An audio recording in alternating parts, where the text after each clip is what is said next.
When a discussion regarding the greatest directors of all time arises, one director that frequents such lists is Christopher Nolan. While Nolan's name is now synonymous with blockbuster, big-budget films, naturally, that's not how it all began for him. Nolan never went to film school. Despite that, he's widely regarded as one of, if not the best director of his generation. Before even attempting to make a feature film, he had made a few short films with his friends. Even before that, however, he had spent much of his childhood making films with his dad's camera, ranging from stop motions with his action figures, animations, and even live-action stories. Film was a constant in his life. It was only natural that he would eventually try his hand at a feature. There would be just one problem though: the budget. Having not yet proven himself, he would have to finance the film mostly independently. With a small budget of only $6,000, production began on a film called Following. Nolan was no stranger to no-budget projects, as he calls them. However, with each one he made, he felt that they weren't technically sound enough to actually be shown to an audience. He had to find creative ways to mask the lack of polish.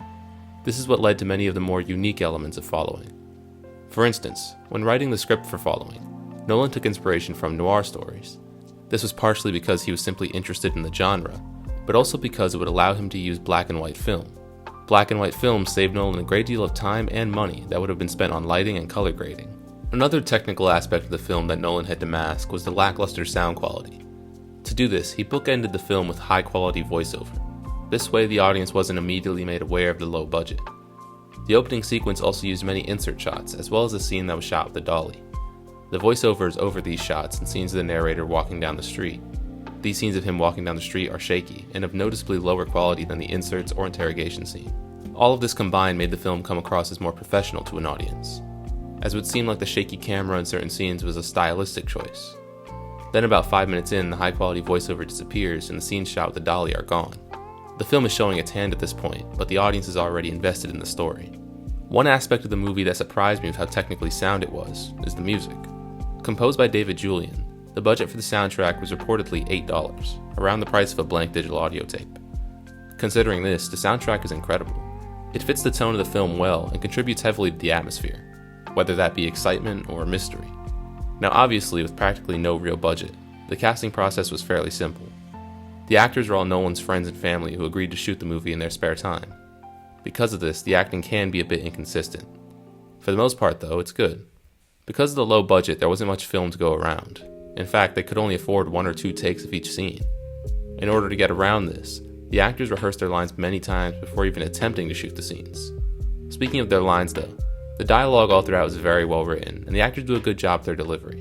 In particular, the scene where Cobb and our protagonist meet is fast-paced, and because of its importance in establishing these characters' personalities, it could have been detrimental if done poorly. As is, however, it's one of the best scenes in the film and is written and delivered exceedingly well. Now to discuss the actual plot. Following tells the story of a young man who considers himself a writer. He's interested in people, what they do, where they live, where they work, and so he begins following them.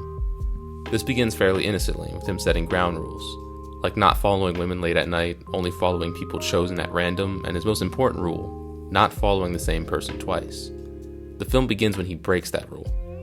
He follows a man named Cobb twice, and Cobb eventually catches on to this fact. He confronts him in a cafe, and this is where the aforementioned meeting of Cobb and our protagonist takes place. It's here where it's revealed that our protagonist's name is Bill. Cobb dismantles Bill's entire life, and the dichotomy of these two characters is revealed.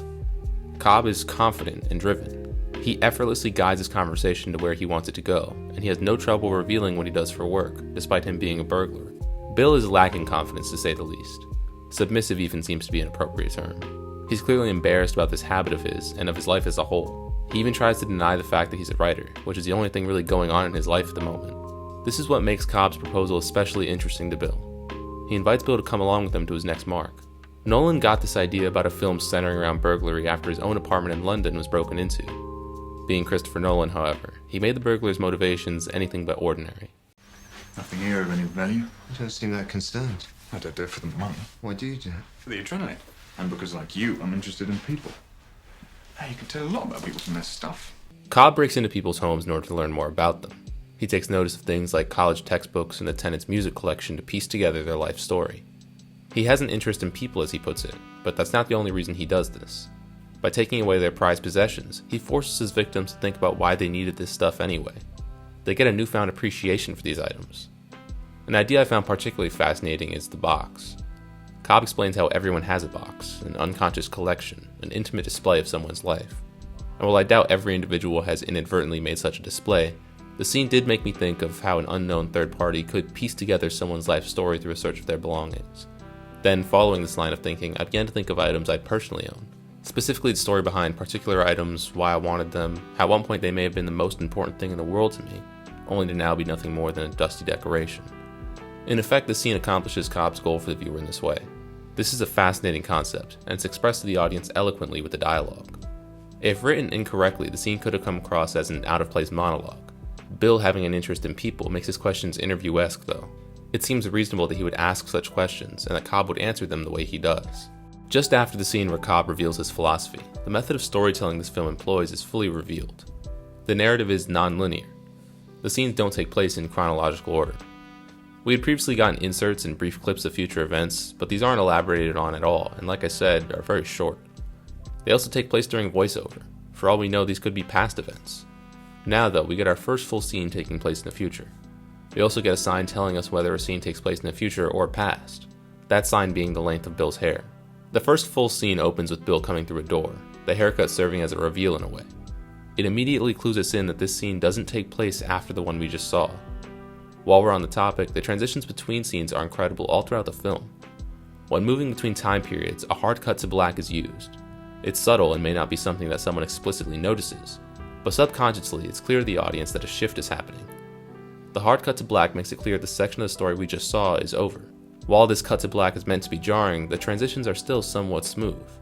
While visually it breaks up the sections, they still seamlessly blend together because ideas are carried over from one section to the next. For instance, in one scene we see Bill hiding a hammer in his belt for self-defense. We then transition to a scene of Cobb breaking a window with a hammer.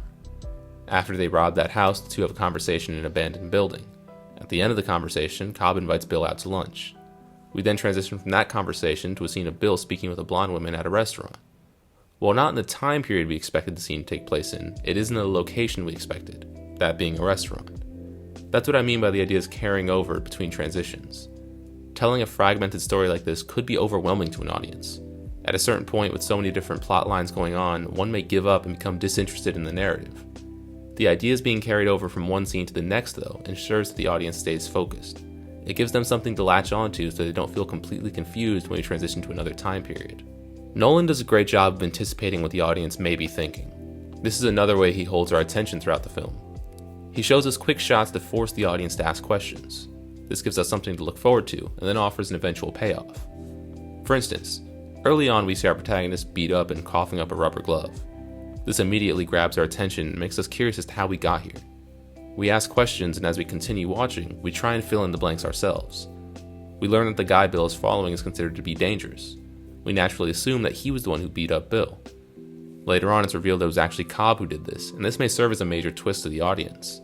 We were never told who beat up Bill, but we may have been so sure of our assumption that this revelation is shocking. This is another way Nolan keeps the audience engaged. We have an active part in the way this narrative unfolds as we try and answer all these questions. Eventually, all the plot lines catch up with one another though, and we feel as though we have a good understanding of what's going on. That is until a major twist occurs. It's revealed that Cobb is with the woman whose home they broke into, and who Bill is also interested in. Cobb has orchestrated all of these events in order to clear himself of a crime that he is suspected of committing, and this woman has been in on it the entire time. Betrayal is a classic theme in the noir genre and feels right at home here. This plot seems to make sense too, and so naturally after spending the last hour trying to untangle the threads of this non-linear story, we accept this answer as fact. That's why the second twist is so effective. It catches the audience completely off guard. It's revealed that Cobb not only betrayed Bill, but also the blonde woman. There never was any crime that he was suspected of committing. Instead, he worked for the dangerous man mentioned earlier. The blonde woman is blackmailing him, and this has all been a plot to get her out of the picture. Bill was only roped in because they needed someone to pin the murder on. It really is a creative story. Up until the final moments, it's unclear what's going to happen next, and the audience is kept on their toes at all times. The sinister nature of the ending is unique and very memorable, both being traits that are essential when trying to make a name for yourself as Nolan was at the time. Considering the circumstances and constraints the film was made under, it really is incredible. Nolan described it as the peak of what he and his friends were capable of on their own, and that's evident in the quality of the film. It really was an all-hands-on-deck endeavor. The actors gave it their all, Nolan gave it his all on every front, and it all came together to create something truly special. And those who saw the film at festivals felt the same way. While there aren't many early reviews of the film, of the ones that do exist, most comment on Nolan's potential as a filmmaker. Potential that would soon be realized. People would excitedly go up to Nolan and ask him what was next for him. Nolan hadn't intentionally began working on another project after wrapping up Following.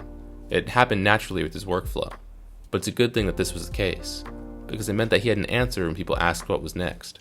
While in its early stages, Nolan had begun writing a script for a film that eventually be known as Memento. And while it wouldn't quite reach the heights he would soon achieve later in his career, it proved to be a success in its own right. And it's where many first heard the name Christopher Nolan. I had an idea to do a review series focusing entirely on one director, and that began with this video. Next time we'll be looking at Christopher Nolan's second film, and first proper Hollywood endeavor, Memento.